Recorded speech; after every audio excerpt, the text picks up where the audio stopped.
Pertama, sebagaimana kita telah menjelaskan bahwa persepsi manusia itu dia bertingkat ya, bertingkat.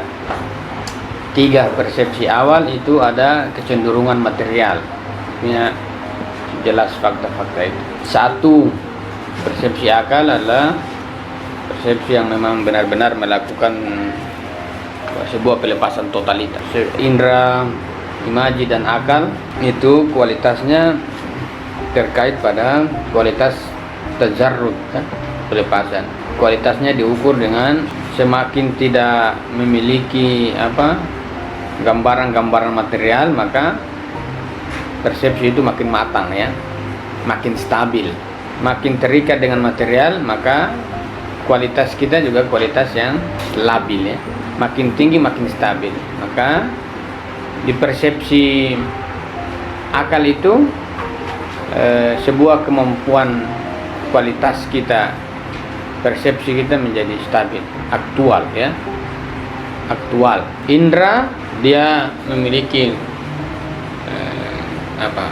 kecukupan ya, kalau bahasanya dibagi di sini nanti kemudian misalnya ada sempurna, cukup dan kurang. Persepsi indra persepsi yang kurang. Kita mengingatnya kecuali berhubungan dengan dia, syarat objek dan pertemuan. Kurang itu kan. Imajinasi cukup karena tidak ada objeknya, tapi kita masih mengingatnya, kualitas kecukupan. Kalau akal itu jelas-jelas dia masuk pada kualitas yang matang, sempurna.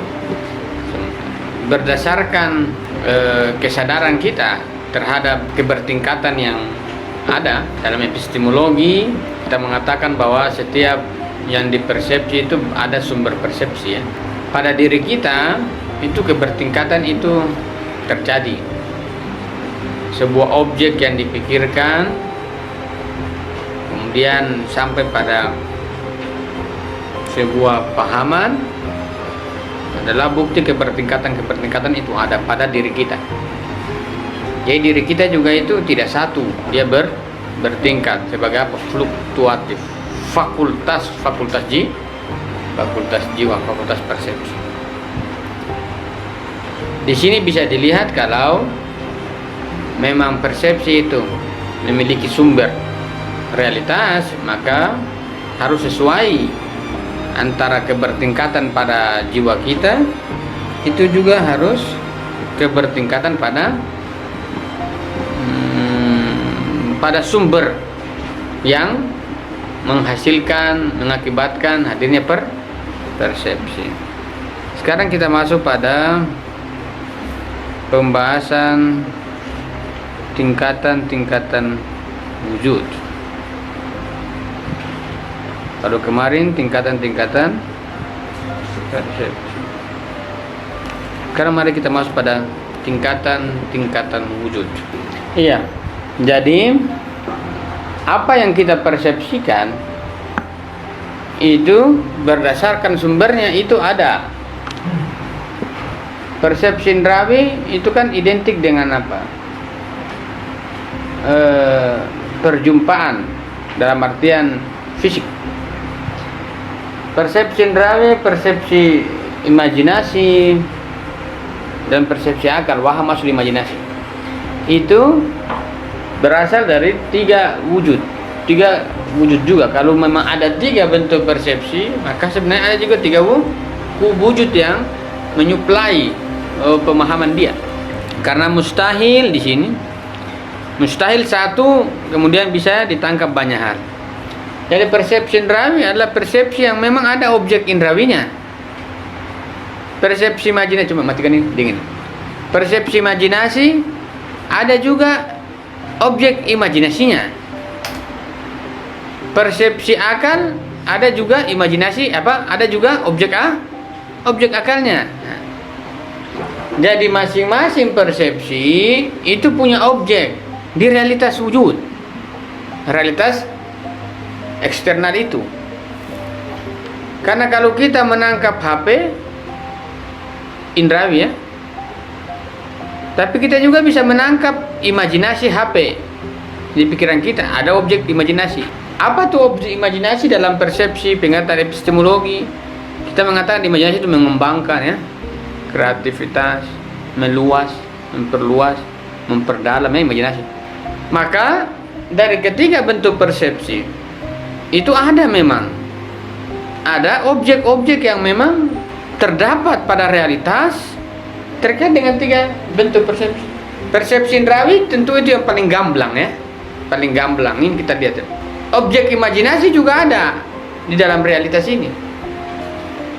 Kalau kita mengambil satu contoh misalnya, pemahaman persepsi imajinasi itu adalah sebuah pengembangan yang meluas dibanding dengan indrawi. Imajinasi ya, meluas, mengembangkan kan. Di realitas ini teman-teman mau suka atau tidak suka, klaim atau tidak, alam ini bergerak dengan segala kemungkinan-kemungkinannya ya. Kalau alam itu bergerak dengan segala kemungkinan-kemungkinannya yang tidak terkonstruksi, sedangkan ada kemungkinan di pikiran kita yang terkonstruksi, itu berarti imajinatif. Tapi alam ini bergerak dengan segala kemungkinan yang ada pada realitas, mengembangkan dirinya, itu berarti juga itu adalah objek imajinatif. Selain objek mana? Selain objek-objek yang kita pandang sebagai objek indrawi. HP, buku, dinding, plafon dan lain sebagainya yang nyata dengan indera kita itu objek indrawi. Tapi dalam ruang imajinasi, ruang pengembangan, alam pun tercipta, realitas juga mengembangkan dirinya dengan sendirinya tanpa ada sebuah konstruksi dari manusia. Itu nyata ya, nyata. Realitas itu bahwa tumbuhan dia muda kecil, mudanya membesar, artinya dia mengembangkan kan, sampai besar berbuah dan lain, artinya terjadi sebuah perkembangan pada tumbuhan. Di batu dia menjadi lapuk dan lain sebagainya, dalam ruang gerak dengan segala potensi. Itu adalah objek di luar di realitas. Begitu dengan objek persepsi akal. Objek persepsi akal, sebagaimana kita kenal bahwa persepsi akal adalah persepsi yang universal, sebagaimana universal prinsip-prinsip akal. Salah satu yang paling banter kita kenal adalah kausalitas. Di realitas ini semua terjadi sebuah kausasi. Maka objek akal itu juga ada di realitas. Tentu setiap tingkatan-tingkatan persepsi itu pasti menangkap objek persepsinya, pasti menggunakan instrumennya masing-masing. Sebagaimana pada tingkatan persepsi, pertemuan-pertemuan dengan persepsinya, hasil persepsinya itu adalah pertemuan-pertemuan dengan tingkatan-tingkatan pertemuan dengan instrumental dari masing-masing persepsi. Ada instrumen dalam artian bahwa setiap persepsi itu dalam mempersepsi realitas wujud itu dengan tingkatan persepsi mereka. Karena tingkatan persepsi itu nyata pada diri kita, maka dia punya sumber juga harus sumber yang bertingkat. Dan sumber yang bertingkat itu dalam kaitan dengan tingkatan-tingkatan wujud. Itu juga itu ada pada realitas. Maka pada realitas itu wujud bertingkat. Kenapa wujud bertingkat? Ya karena persepsi kita bertingkat. Kalau wujud itu tunggal, lah di mana ini persepsi ini muncul? Walaupun ini ada kritikannya ya. Jadi kita tidak membahas kritikannya karena kita melihatin dulu. Tingkatan. Kita lihat HP itu objek indrawi kan? Tapi HP ini dia bisa bergerak dengan segala potensi yang ada dia miliki. Itu berarti dia mengembangkan dirinya menjadi sesuatu yang lain. Di sisi yang lain, HP dengan yang lain ini adalah dua hal yang bisa terkait dalam hubungannya dengan fenomena-fenomena atau aktualitas-aktualitas yang lain. Itu berarti ada objek aktual, akal ya. Itu kita menangkap dalam kehidupan kita sehari-hari. Dalam tingkatan-tingkatan persepsi, itu juga tingkatan wujud. Iya, ini filsuf modern. Selalu dia mengaitkan persepsi dengan hal-hal yang indrawi. Makanya kesulitan memang dia akan menemukan yang disebut dengan imajinasi dan akal. Karena kita tidak melihat sebagaimana indrawi objek-objek itu kan. Kalau ini kan jelas, nyata, selesai kan. Makanya dalam filsuf modern selalu menggunakan kata sensasi. Sensasi itu hal-hal yang indah, sensasi-sensasi begitu di pikiran dia. Tapi dalam ruang imajinasi bagaimana muncul sensasi? Karena imajinasi itu dia dalam kaitan dia tidak pertemuan langsung dengan objek. Dia tidak pertemuan langsung dengan objek. Objek kan indrawi langsung. Tapi imajinasi tidak. Dalam kaitan dengan tingkatan wujud, mau menjelaskan bahwa objek imajinasi itu ada di realitas. Sebagaimana dengan sifat imajinasi, dia meluas, mengembangkan. Maka di realitas hal-hal yang mengembangkan pada dirinya sendiri itu adalah ruang-ruang objek imajinasi. Kecuali alam ini tidak bergerak dengan segala potensialitasnya, kecuali alam ini stagnan dalam aktualitasnya, maka kita bisa mengatakan tidak ada objek imajinasi. Tapi itu sulit dan mudah dibantah, sangat mudah dibantah. Berkaitan, makanya kemudian perdebatan, munculnya orang-orang empiris, John Locke dan lain sebagainya, mengatakan itu bukan objek, itu hanya rekaan pikiran. Tapi tidak, memang itu fakta. Iya, itu katanya dengan apa? Ini semua berkaitan dengan realitas mungkinul wujud, ya, bukan wajibul wajib, tapi mungkinul wujud.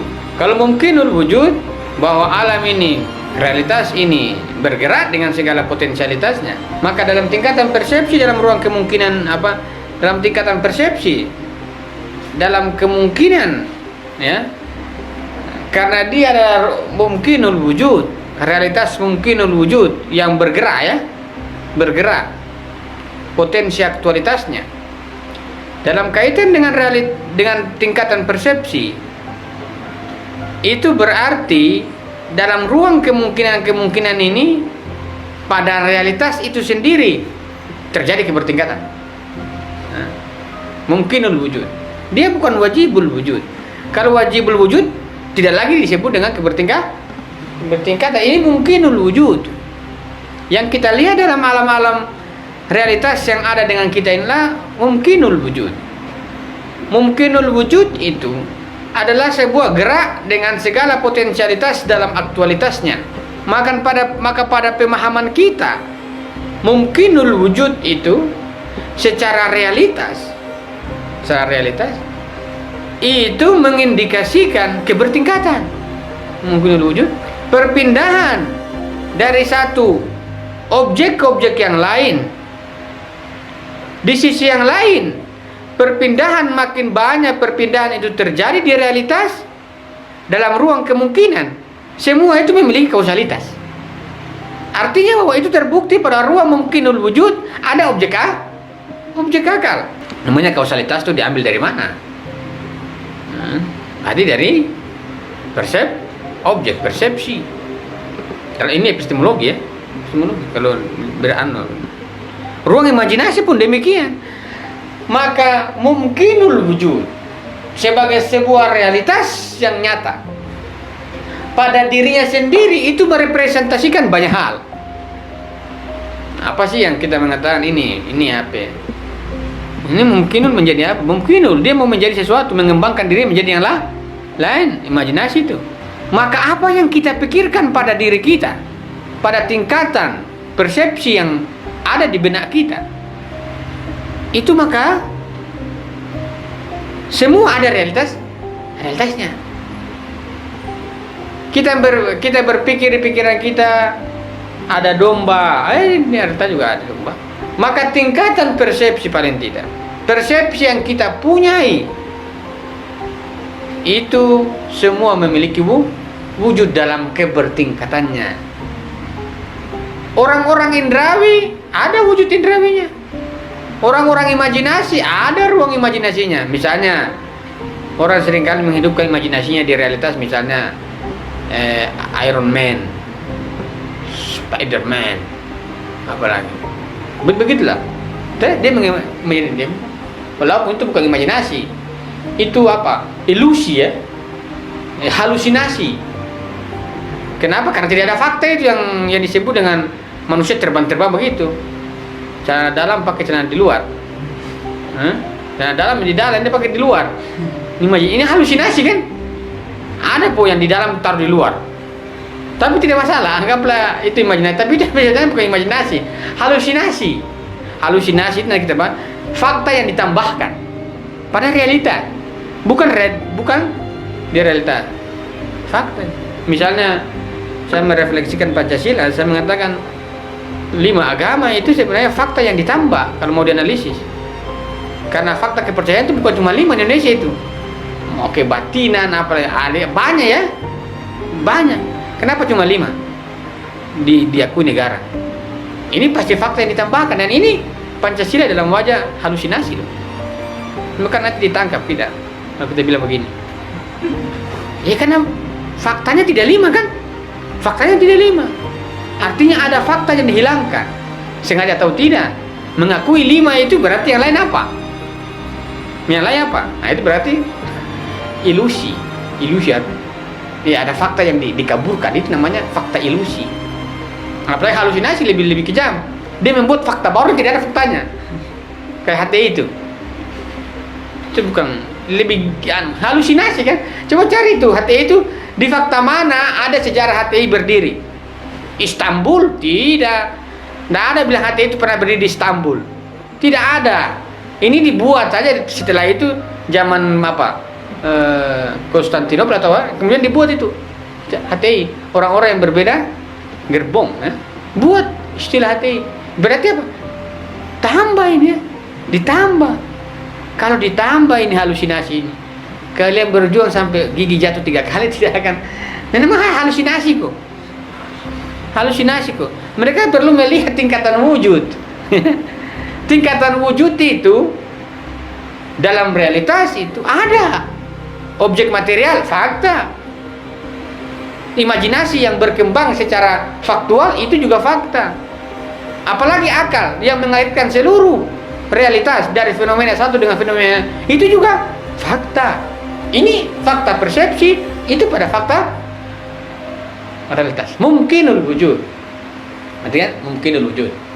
Ya. Hanya mungkinul wujud itu. Lanjut. Lalu teman-teman menulis Pancasila dalam halusinasi. Teman-teman ditangkap dalam hitungan bawah ditangkap. Kemarin kan saya tulis itu judulnya 5 agama diskriminasi Pancasila. Ustadz SMS hapus judulnya. Berbahaya. Oh iya, saya hapus ganti. Saya ganti judulnya. Iya, luar masanya. Persepsi orang kan pasti lihat. Memang saya sengaja sih buat panas-panas. Iya, artinya bahwa atas wujud persepsi, wujud itu kan dia dasar ya. Wujud persepsi indrawi, wujud imaji, wujud akal. Berarti dia dasar. Kalau tidak ada dia berarti indrawi, imaji dan akal tidak wujud. Dia dasar dari persepsi. Jadi berarti kan realitas wujud ya. Realitas wujud. Ini realitas wujud mungkin. Itu tidak mungkin dicapai secara persepsi. Secara persepsi. Yang kita lihat ini apa? Yang kita lihat ini spidol, bukan wujud. Kemudian dia bergerak, yang kita lihat adalah gerak, bukan wujud. Yang kita lihat misalnya adalah ikatan antara satu dengan fenomena lain, itu disebut dengan bukan wujud. Secara persepsi kan ditangkap, tapi wujudnya tidak ditangkap. Ini buku. Oh tidak, itu kan wujud mendasar, kan sudah analis. Tapi kita melihat ini buku, bukan wujud kan? Buku. Bergerak. Oh ini terjadi gerakan. Kalau terjadi gerakan berarti yang kita tangkap adalah geraknya, ruang imajinasinya. Kemudian ini terkait dengan ini, berarti yang kita tangkap adalah kausalitasnya, bukan wujud sebagaimana wujud pada diri. Maka wujud pada dirinya tidak bisa ditangkap dengan persepsi. Ditangkap dengan apa? Modalitas sederhana, huduri. Ada huduri ya, berarti kan ada persepsi. Yang baik-baik. Wujud pada dirinya itu tidak ditangkap dengan persepsi. Wujud pada dirinya bisa diketahui dengan modalitas yang sederhana, dan itu huduri kan? Pada dirinya, wujud pada dirinya, bukan pada apanya, pada dirinya.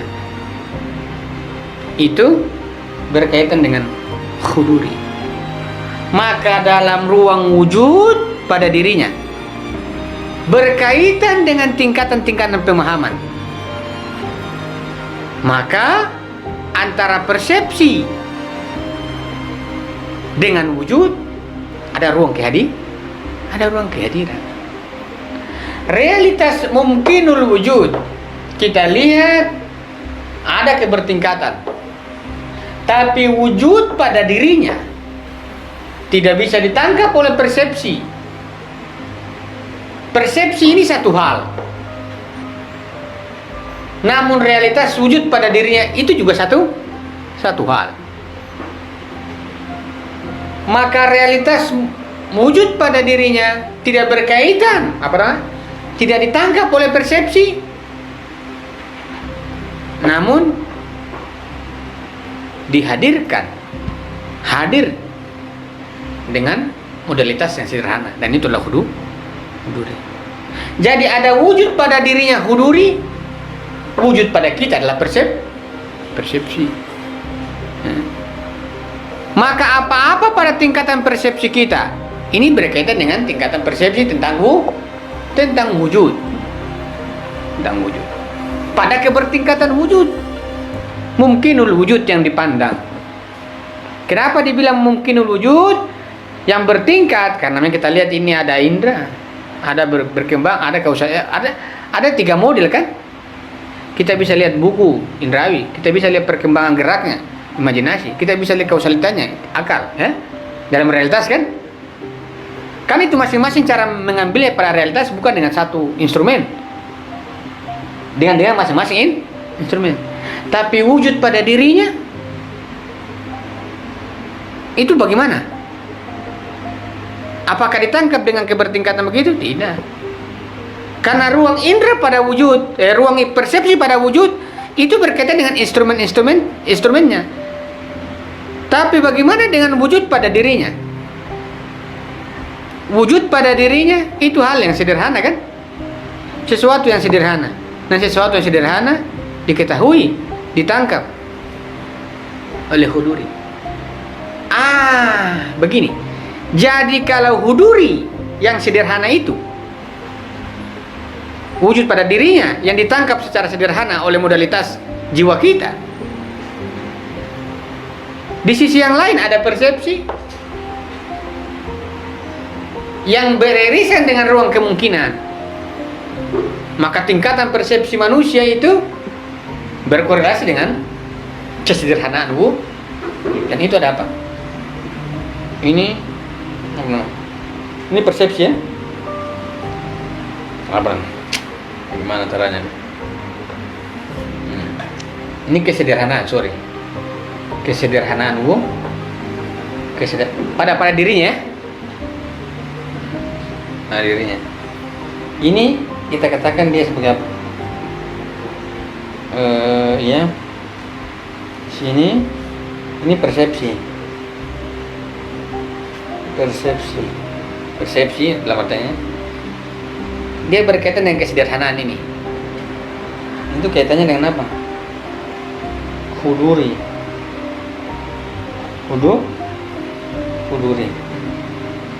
Kesederhanaan ini berkaitan dengan huduri. Ya, persepsi tidak berkaitan dengan kesederhanaan. Jadi huduri berkaitan dengan kesederhanaan. Berkaitan dengan kesederhanaan ini, huduri berkaitan dengan wujud pada dirinya. Jadi pada diri kita ada persepsi. Pada diri kita ada persepsi. Maka antara persepsi dan huduri itu memiliki sebuah relasi, karena ini masing-masing diri sendiri kan. Persepsi sendiri, huduri sendiri juga. Dua hal yang kita mau lihat bagaimana kaitan antara huduri dan persepsi. Persepsi pasti husuli kan? Namanya persepsi itu pasti sulit. Ini ada dua tim. Dalam persepsi itu, bila ada juga huduri, wujud yang sederhana, yang itu ditangkap oleh kehadiran, ditangkap oleh kehadiran jiwa kita. Nah, kita lihat terus. Dan itu kuat lemah ya.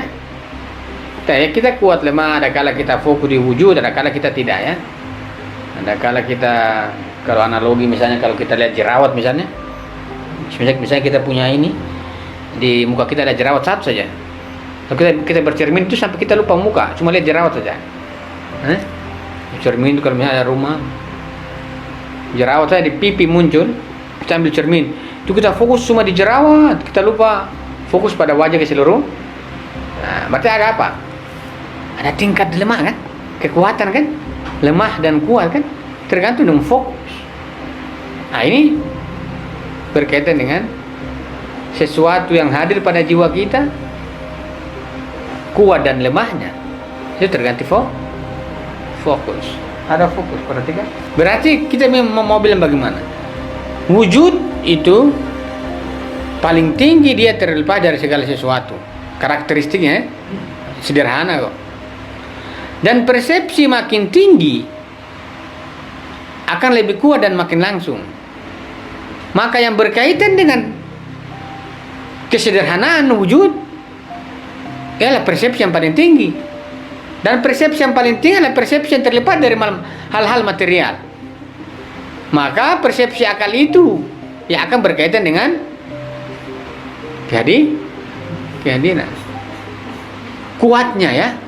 Artinya bahwa persepsi akal terlepas dari sini kan, dia punya kekuatan terhadap kehadiran.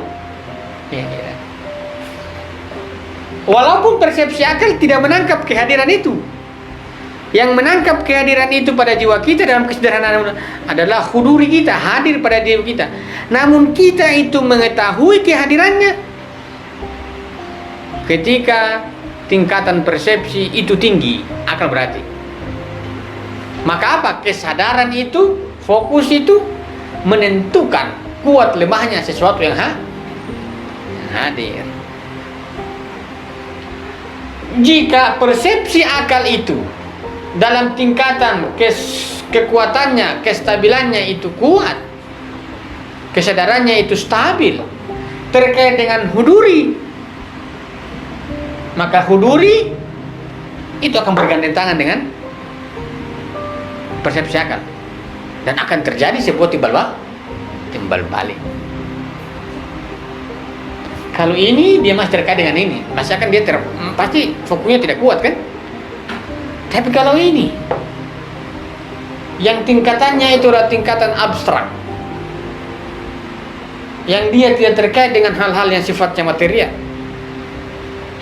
Sedangkan huduri ini jelas kesederhanaannya itu berkaitan dengan kesederhanaan pada jiwa kita, ditangkap langsung. Maka tingkatan persepsi pada akal memunculkan sebuah kesadaran yang kuat, stabil, dan itu akan merasakan sebuah kekuatan sebuah kekuatan wujud yang hadir pada jiwa dan sadar. Kalau bagaimana kalau kita mau analogi praktis dengan tingkatan akal orang yang kuat, kan dia sudah perhatikan dengan hal-hal yang material kan, pasti tidak terpengaruh. Maksud saya tidak terpengaruh. Kalau dia tidak terpengaruh, lantas akal itu fokusnya mana? Kalau tingkatan indrawi pasti fokusnya indrawi kan. Kalau persepsi akal itu dengan kualitas tajarrudnya yang begitu kuat, melepaskan segala dominasi material yang ada pada dirinya. Dengan begitu kita akan bertanya, jika memang terjadi pada persepsi akal itu demikian, maka ruang persepsi akal terkait dengan apa? Ruang kerjanya, ruang relasinya. Karena dia pasti bukan berrelasi dengan hal-hal yang sifatnya indrawi. Sifatnya indrawi itu pasti imajinasi dan objek materialis pasti indrawi dan imajinasi. Kalau akal, ruang keaktifannya didukung dari mana? Karena indera itu bisa aktif ketika dia melihat objek, kan? Persepsi imajinasi itu dia aktif karena ada idenya terkait dengan objek. Kalau akal yang dia terlepas dari semua unsur itu, maka keaktifannya dibentuk dari mana? Salah satunya terbuka adalah ruang huduri. Maka huduri itu mengaktifkan persepsi akal. Jadi kekuatan kuat-kuatnya itu, lemah itu ada pada kesadaran. Kesadaran yang tertinggi itu akal. Maka kesadaran akal itu yang akan dia menguatkan apa? Kehadiran itu pada dirinya, dia kuat, dia rasakan kuat sekali. Kita ini kan kuat juga enggak. Dan kalau kesadaran kita itu tinggi, maka yang hadir itu juga, yang hadir pada diri kita itu kuat. Kekuatannya dahsyat, ya. Dahsyat. Misalnya ada sufi misalnya, dia tiap malam itu mimpi setiap tidur malam, mimpi terus, mimpi bertemu dengan orang kira-kira mimpinya bagus terus lah, berdialog dengan Tuhan dan sebagainya. Ceritanya begitu. Tiba-tiba di suatu hari dia tidak lagi mimpi, kemudian dia kenapa? Dia sadar, ternyata dia makan roti cuma satu, ya hilang mimpinya malam. Nah, kita yang makan tiap hari nasi berbeda, karena tidak ada mimpi begitu ya. Kemudian saya, itu apa? Dia makan roti, cuma satu saja makan roti, hilang itu ya. Artinya bahwa ada kesadaran. Tidak hadir, kenapa dia hadir disadari kan? Tidak hadir. Artinya keterikatan dengan material itu menyebabkan hal-hal yang hadir menjadi lemah. Bukan tidak hadir pada diri kita, dia hadir.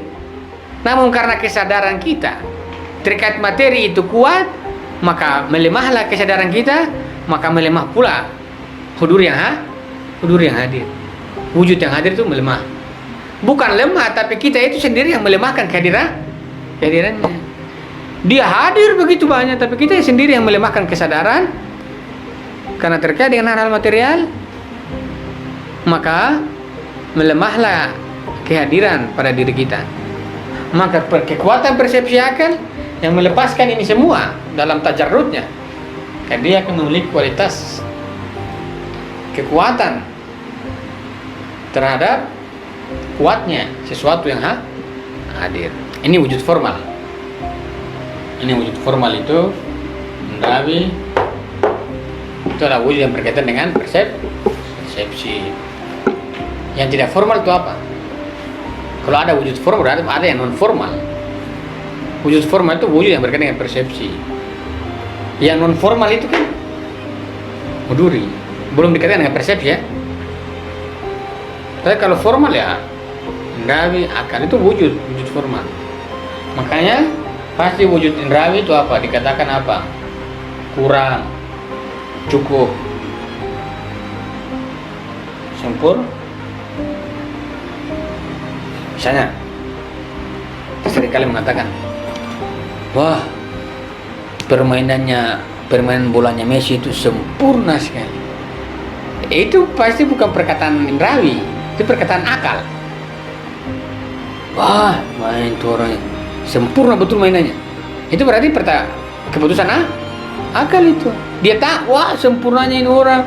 Dari mana ukuran sempurna kamu bilang begitu? Akan dia bilang dari antara dia pegang bola itu memang seimbang, ya kan? Jadi itu ukuran akal itu dia pakai.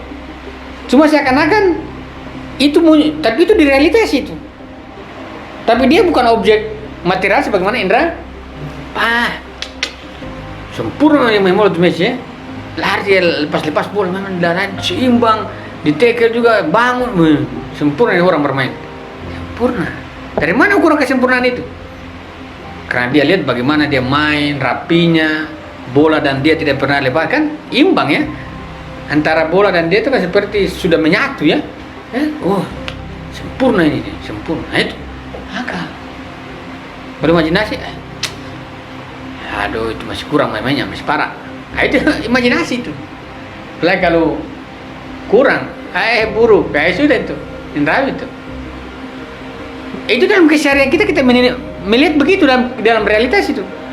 Boy, ini orang ini perempuan memang sempurna betul sudah. Memang sempurna betul-betul.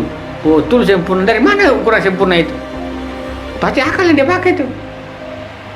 Ini dia, ya kan. Oh ini cukup ini. Cukup itu imajinasi. Dan menurut Adrian, setiap tingkatan persepsi punya alam kan? Alam ilmu. Jadi alam itu berkaitan dengan orang-orang yang berilmu, berpengetahuan. Jadi kalau ada di alam ini orang bodoh nggak tahu dia masih hidup di alam apa tidak. Karena alam itu eksistensinya ilmu. Alam, ilim, ulama, kan? Ulama itu berasal dari alam. Kalau ada ulama yang sekarang kocok-kocok, kacau-kacau, lain ceritanya itu. Tapi alam itu alam ilmu. Jadi dengan alam kita berpengetahuan. Dan 3 persepsi itu di alam itu dia punya tempat dan bernilai cukup, kurang, dan sempurna. Jadi di alam itu karena kalau kita ada satu benda dibuat, kita disuruh beli, ya, cek modelnya semua, kurang memuaskan. Itu imajinasi itu. Jadi wah ini yang top, ini bagus sudah. Itu di alam, itu akal punya, itu akal. Nah kalau kita misalnya baca buku, antara satu buku dan buku yang lain, wah ini buku ini betul-betul menarik, memang sempurna pembahasannya, itu kan akal. Di alam itu begitu. Kualitas persepsi indrawi di alam itu realitas berkaitan dengan 3 hukum itu. Alam kurang, alam imajinasi, dan alam sempurna. Masing-masing ditangkap dengan instrumennya. Formal ini. Yang non formal mana? Yang non formal itu berkaitan dengan kalau kita mau katakan begitu. Kenapa kita katakan non formal? Karena dia tidak melalui pembagian. Kalau tingkatan kan pembagian, ya. Ini indrawi, ini kan formal, itu logika itu. Tapi kalau hudur, kau mau bagi apa? Kesederhanaan kok. Kau mau bagi kesederhanaan itu cukup, tidak bisa. Kesederhanaan itu sesuatu yang hadir yang langsung pada jiwa kita. Maka wujud yang hadir itu adalah wujud yang pakai bahasa non formal lah, ya. Ini kurang. Kalau ada orang bilang masih kurang ini, itu berarti dia imajinasi, belum sempurna. Ya kalau masih kurang, ya sempurnakan, naikkan di akal lagi. Ketika naikkan di akal, berarti dia berkaitan dengan waham. Maka waham harus dilepas sampai pada akal. Derajat. Iya, dia yang material kan dia dengan materi, jadi dia akan menyatu, jadi gelap itu kan dia bergerak terus, ya. Jadi sulit kita memutuskan bahwa dia ini begini. Kita tahu dia cuma bergerak terus, tapi hakikatnya itu sulit diketahui. Iya, material kan tersebar banyak sekali, ya, beragam, makanya sulit mau ditahu secara tersebaran. Misalnya cahaya saja, cahaya kan dia banyak sekali kan tersebarnya, di lampu, di mana, matahari, banyak kan tersebar. Maka sulit diketahui itu. Makin dia dengan materi, maka dia makin gelap. Kalau dia makin gelap, maka sulit untuk diungkap. Kan kita lihat hubungan dengan, makanya dia mengatakan tadi di sini bahwa semakin kuat modalitas wujud sesuatu, semakin terlepas wujud tersebut dari kesementaraan materi. Dari dia makin kuat sampai akar, maka wujud itu dia mendapatkan intensitasnya, kekuatannya pada diri subjek. Artinya bahwa kesadaran ini menentukan adanya kehadiran. makin kita masuk pada realitas material, maka makin gelap. Gelap itu apa? Kita makin pusing, makin tidak mengetahui wujud yang gelap itu dalam artian material itu, karena dia berada pada ketersebarannya, terpisah dan tidak jelas ya. Sulit. Maka kekuatan wujud itu ada pada kesadaran manusia.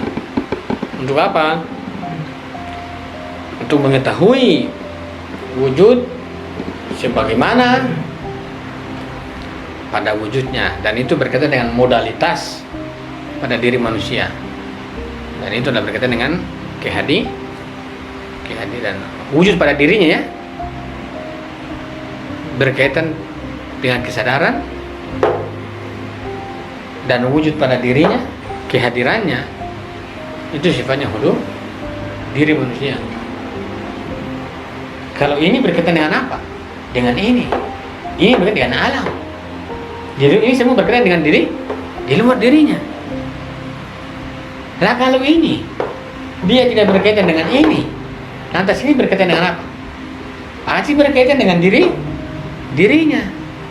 Kalau berkaitan dengan dirinya dan di dirinya itu tempat wujud yang sederhana itu hadir, maka persepsi akal itu adalah sebuah persepsi yang memiliki keterkaitan dengan huduri dalam pertemuan dengan jiwanya, pada jiwa.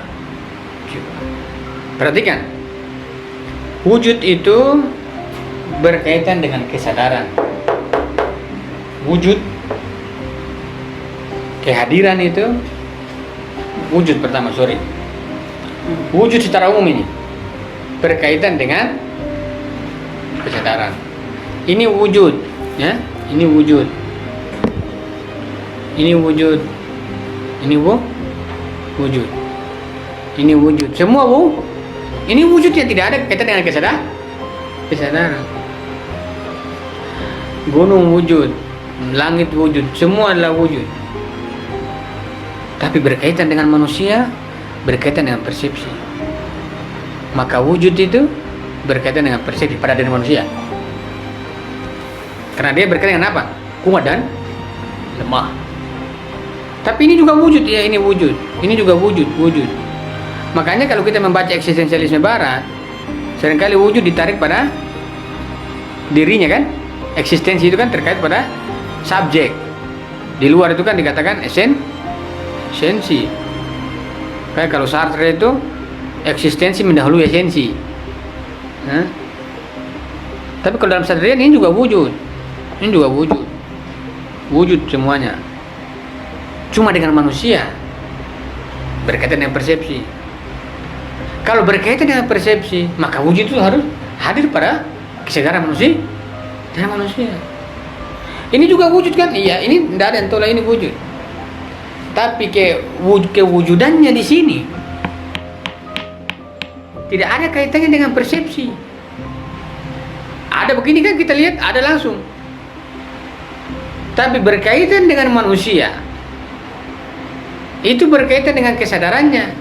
Maka wujud itu berkaitan dengan kesadarannya, maka wujud itu hadir pada diri. Maka di sini mengatakan wujud itu bukan hanya ada di sana, artinya bukan hanya di luar sini, tapi wujud itu juga di dalam diri. Wujud itu bukan kata yang pasif, dia aktif. Ini wujud semua. Tapi wujud itu bukan hanya ada di sana, di luar diri kita, tapi wujud itu dalam sadarian, dia juga ada di sini, dalam diri manusia. Dan itu apa? Berkaitan dengan kesadaran manusia. Jadi alam di luar diri kita itu nampak jelas kewujudannya ya, di luar ini. Maka dikatakan bahwa alam itu, wujud yang di luar itu adalah wujud yang di sana, di luar diri kita kan, tapi berkaitan dengan manusia itu adalah berkaitan dengan persepsi jiwa manusia. Maka wujud itu berkaitan dengan manusia, persepsi itu adalah wujud yang hadir. Dan persepsi itu kan adalah sebuah tingkatan ya. Kalau persepsi adalah sebuah tingkatan, yang ini semua terjadi dalam sebuah lokus kejiwaan kita, maka jiwa ini dalam kaitan dengan persepsi dia aktif mempersepsi realitas mungkinul wujud sehingga terbentuknya kebertingkatan. Persepsi itu pada jiwa manusia itu aktif, dan keaktifannya itu sampai pada keterlepasan tajarrudnya di akal, dan pengetahuan yang paling aktif dari sekian banyak persepsi terhadap realitas, yang paling aktif adalah pengetahuan huduri. Itu pengetahuan yang paling aktif. Kenapa dibilang paling aktif? Karena dia tidak melalui perantara, dia langsung kan. Kalau pengetahuan persepsi ABC ini adalah pengetahuan melalui perantara konsep indrawi, konsep imai, konsep apa? Tetap konsep juga kan. Artinya bahwa keaktifannya itu pada persepsi itu didorong oleh konsep berkaitan dengan persepsi. Tapi pengetahuan huduri adalah pengetahuan yang paling aktif karena dia tidak berkaitan dengan konsep, dia langsung. Maka persepsi yang begitu aktif mengkonsepsikan segala sesuatu, sedangkan pengetahuan huduri itu juga aktif, dia langsung pada jiwa manusia. Maka keaktifan persepsi dan keaktifan huduri pada jiwa manusia itu akan terjadi sebuah respon merespon lah ya. Jadi keaktifan ilmu huduri hadir pada jiwa manusia, dan kehadiran persepsi pada jiwa manusia merespon hadirnya huduri. Dengan begitu, dengan hadirnya huduri pada jiwa manusia mengkoneksikan kesadaran persepsi, sehingga persepsi mempersepsi wujud yang hadir. Dengan begitu maka kita mengatakan, bisa melihat bahwa wujud yang hadir dalam kaitan dengan kesadaran manusia, persepsi, itu berarti wujud akan diperjalankan dengan persepsi manusia. Wujud dengan kesadaran kesadaran. Wujud yang hadir, memang teman-teman mau larang, jangan dulu hadir, saya tahan dulu. Nah, dia hadir begitu ya. Kalau konsep teman-teman mempersepsi, bahwa kemudian muncul konsep. Karena persepsi berkaitan dengan tingkatan wujud di luar, maka kita harus mempersepsi objek-objek kan, objek akal, objek berpersepsi dengan perantara konsep. Tapi huduri, wujud pada dirinya, itu sederhana dan itu langsung pada jiwa manusia. Kita kalau mau menganalisis begini, harus ada bahan dulu kan, analisis. Itu namanya persepsi dalam kaitan dengan konsep-konsep. Aku tidak berpikir saya lagi, aduh, ini berarti pasif kan. Keaktifannya tergantung dengan konsep atau bahan yang diterima. Tapi kalau huduri tidak, teman-teman, Allahu Akbar saja itu teman-teman bisa liar imajinasinya. Padahal teman-teman, Allah, tutup mata saja, Allah tutup mata, Bismillahirrahmanirrahim. Tapi yang muncul lain nih. Bismillahirrahmanirrahim, mau khusus saya, khusus mau tutup mata. Bismillahirrahmanirrahim. Saya tidak fokus ini. Makanya dilarang kan kalau salat tutup mata. Karena pasti tidak fokus itu. Orang yang salat tutup mata itu pasti tidak khusyuk. Bagaimana tutup mata dan khusyuk? Yang muncul lain kok, huduri kok. Nah, kalau huduri yang muncul dalam diri manusia, mau tangkis, oh dia kasih aktif ya.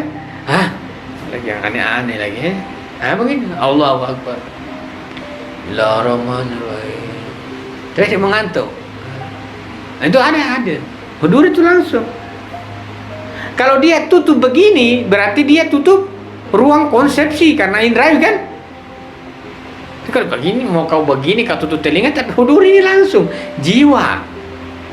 Sederhana itu, langsung jiwa manusia.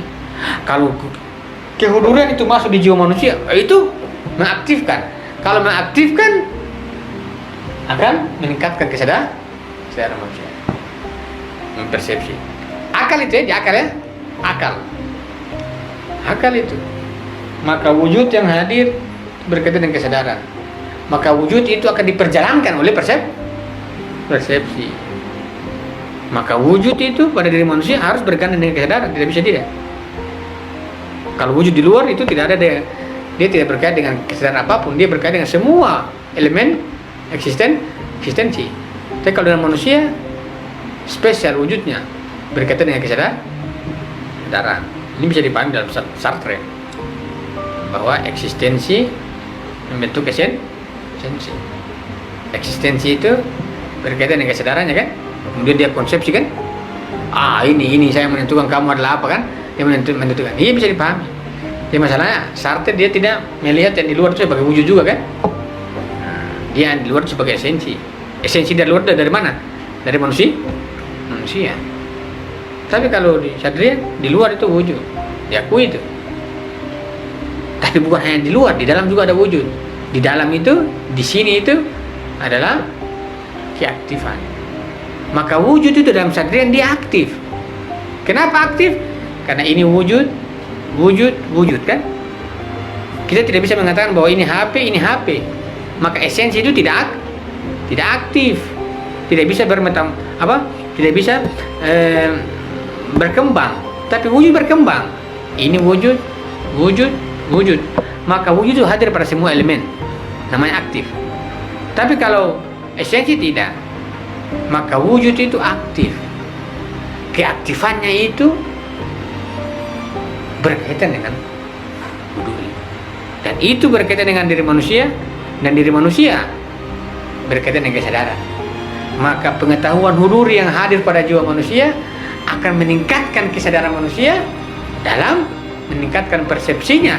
Di saat bersamaan huduri diperjalankan dengan kesadaran, menemukan esensialitasnya. Ini huduri ya, berkaitan dengan kesadaran. Yang di luar diakui, tapi ini berkaitan dengan persepsi. Artinya persepsi huduri yang hadir, pengetahuan huduri itu akan meningkatkan meningkatkan kesadaran manusia. Tapi perhatikan, sudah ada persepsi ya?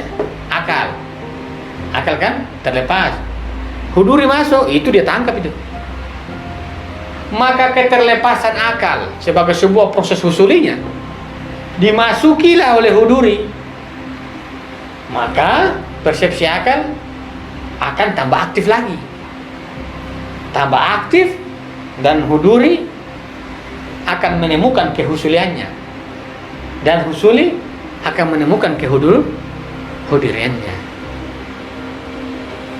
Timbal balik, akal memberikan husuli pada huduri memberikan huduri pada persepsi akal ya. Jadi dimatakan wujud itu bukan hanya ada di sana. Kalau wujud itu bukan hanya di sana, maksudnya apa? Wujud itu bukan hanya terkait dengan bahasanya. Wujud itu bukan hanya ada di sana. Tindakan wujud ini di dalam hakikatnya bukanlah hanya sekedar sesuatu yang ada di sana, di luar ya. Tapi juga sesuatu yang memperoleh apa yang ada di sana. Dipahami?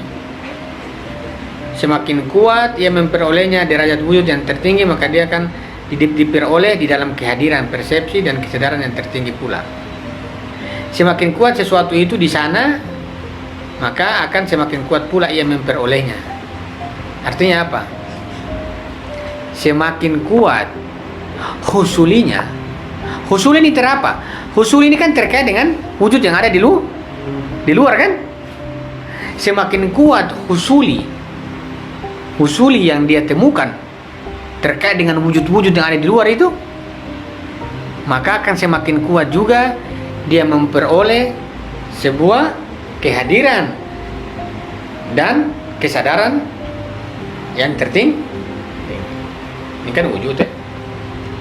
Di sana ini persepsi kita tentang ini ketika makin kuat berarti kita makin melepaskan kan, maka persepsi manusia akan menemukan apa di dalamnya, maka akan semakin kuat pula ia memperolehnya. Derajat wujud yang tertinggi diperoleh di dalam kehadiran. Jadi ini persepsi ini dia menemukan wujud lewat realitas mungkinul wujud ya. Realitas mungkinul wujud ini kan terpisah dengan individu kan, memperoleh kan.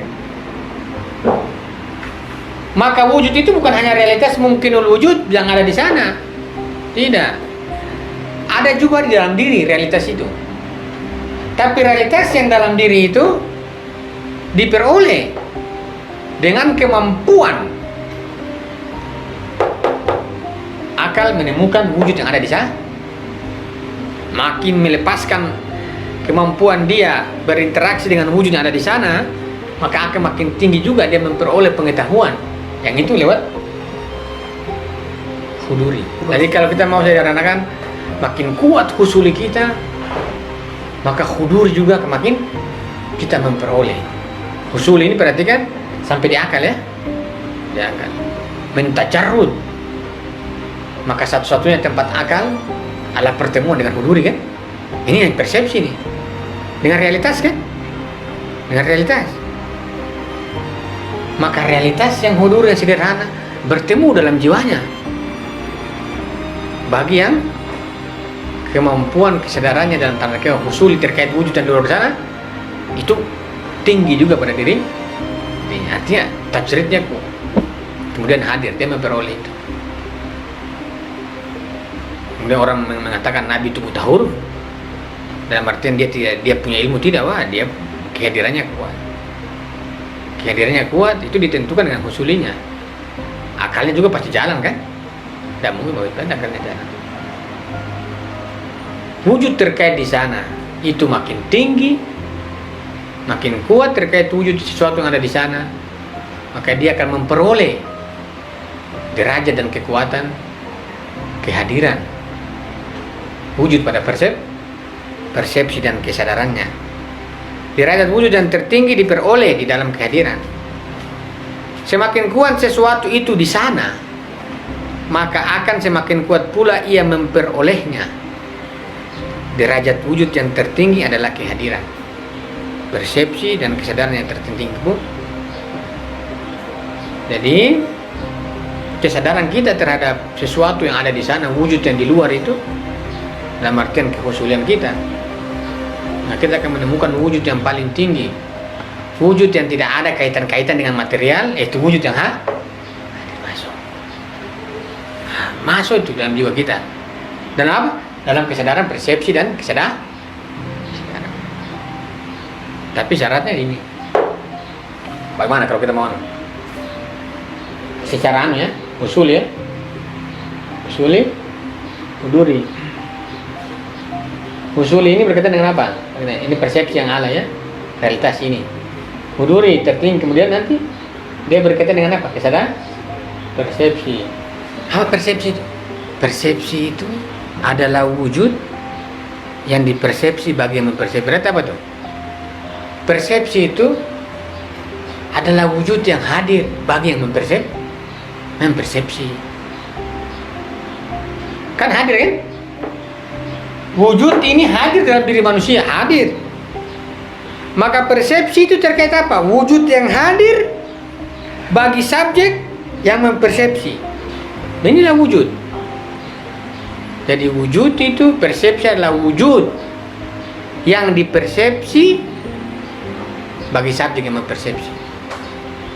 Kalau kita mengatakan begini, apakah persepsi wujud terkait realitas? Mungkin tidak. Kan indrawi kan? Objek-objek pahaman kan?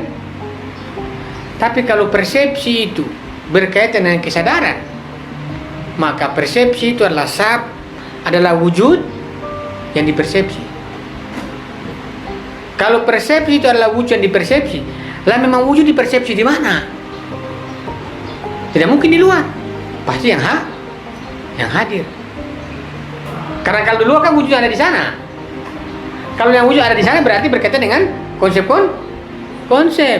Sedangkan persepsi itu adalah wujud yang dipersepsi. Wujud yang dipersepsi itu berarti wujud yang hadir, wujud yang diketahui bagi yang mengetahui. Maka persepsi itu pertemuan apa? Wujud dengan kesadaran manusia. Ini bukan, ini objek, ini objek. Bukan wujud, ini objek. Kita mengetahui wujud lewat objek kan? Makanya dikatakan apa? Persepsi itu adalah penginderaan, itu objek. Tapi kalau persepsi adalah pertemuan dengan wujud pada jiwa manusia, itu berarti apa? Itu artinya bahwa wujud itu hadir dalam jiwa kita, kemudian subjek mempersepsi wujud itu di dalam jiwa. Maka persepsi itu, makanya mengatakan bahwa persepsi itu adalah wujud yang dipersepsi oleh yang mempersepsi. Oh, ini saya persepsi, enggak, ini spidol, bukan wujud kan, esensi kan. Tapi kalau wujud mana? Yang hadir pada jiwa manusia. Maka persepsi adalah wujud yang hadir itu, yang dipersepsi bagi bagi manusia yang mempersepsi. Subjek kan manusia. Kalau begitu, maka pengetahuan tentang persepsi yang paling tinggi, persepsi tentang apa? Persepsi tentang wujud. Kenapa bilang persepsi tentang wujud? Ya karena dia berkaitan dengan wujud saja, persepsi wujud yang hadir, yang dipersepsi bagi yang mempersepsi. Maka pengetahuan yang paling tinggi adalah pengetahuan tentang wujud, bukan terkait dengan pengetahuan indrawi. Maka pengetahuan yang paling tinggi adalah pengetahuan tentang wujud yang dipersepsi pada subjek yang mempersepsi. Ini yang hadir ya, karena subjek wujud adalah wujud yang dipersepsi, berarti dihadir kan. Kalau ini kan pakai indrawi kan, berarti tidak bisa itu. Arti penglihatan, pendengaran, penginderaan. Tapi kalau di sini persepsi adalah wujud yang hadir bagi yang mempersepsi. Dikatakan dengan idrak. Al-idrak, makanya idrak perjumpaan. Perjumpaan itu berarti apa? Realitas yang berjumpa dengan kesadaran. Ya, jadi alam kematian itu indrawi itu. Alam mati. Yang hidup tuh wujud. Alam jiwa ya. Pertemuan. Wujud ya, persepsi. Hidup itu. Alam kan terpisah dan lain sebagainya. Teman-teman refleksi itu sedikit itu ya. Saya membahas masalah sakit perut. Kira-kira begitu ya. Teman-teman bisa refleksikan. Assalamualaikum warahmatullahi wabarakatuh.